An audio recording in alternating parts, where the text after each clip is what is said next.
The Mike Hosking Breakfast, 6 to 9 weekdays on Newstalk ZB. You know, they're in a world of pressing problems. One of the bigger, longer-term ones is due a good looking at, because if we don't, when we get there, we're going to want to shoot ourselves.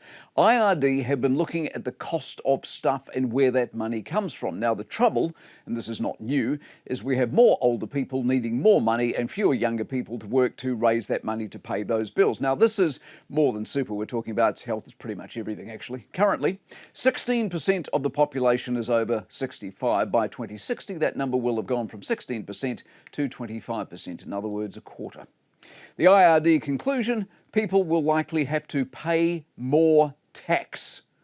Really? Is that it? Well, no, actually. Somewhere in the advice they mutter something very quietly about we could always cut costs. Bingo! Give the people a prize. Yes, we could. And why that idea is not top of the pile, I don't know. Because here is what I do know.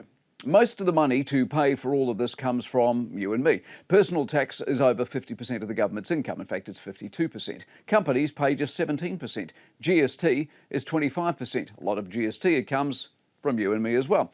In fact, our top tax rate, think about this, is 39 cents in the dollar. Add GST on top of that, you're suddenly at 54%. 54 cents in every dollar you earn, if you're on the top tax rate, goes to the government. Add the bits and pieces on top.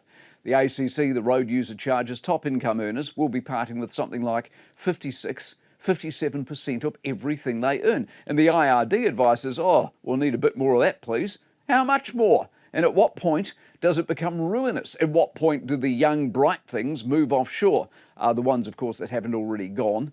So let's take stock of where we are. We're highly taxed. Remember, at the other end of the spectrum, by the way, we don't have a tax-free component. You get tax from your very first dollar. We're a low-wage economy anyway. We have a massive savings issues with KiwiSaver at an average of merely $30-ish thousand each, and a fiscal cliff in a bunch of years where the main idea is, well, we'll bleed you some more. Spot the red flag. So, what to do and how urgently?